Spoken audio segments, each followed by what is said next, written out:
de la compréhension et de l'expression du langage. Bien entendu, si votre enfant est plus âgé et qu'il éprouve des difficultés dans certains des éléments ciblés, c'est un signe qui pourrait être pertinent de consulter en orthophonie.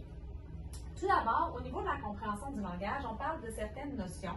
Par exemple, au niveau de la compréhension des notions spatiales, que ce soit en avant, en arrière, à côté, des notions temporelles comme hier, aujourd'hui, demain, des notions séquentielles comme premier, deuxième, troisième, des notions de quantité comme un peu et beaucoup, et des notions de dimension comme gros et petit.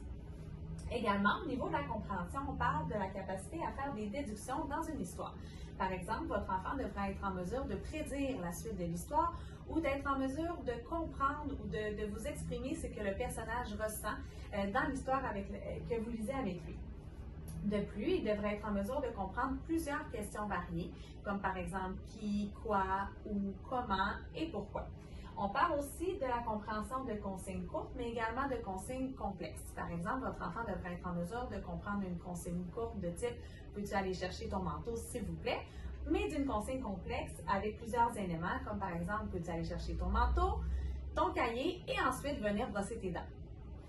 Par la suite, au niveau des attentes développementales, il y a également l'expression du langage. Donc, on s'attend à ce qu'un enfant ait un vocabulaire qui soit varié et précis à 5 ans et qu'il soit également en mesure de connaître les différents noms des catégories et sous-catégories, comme par exemple les animaux, les transports, ça peut être les sous-catégories au niveau des animaux de la ferme, des animaux sauvages, des animaux de la savane, par exemple.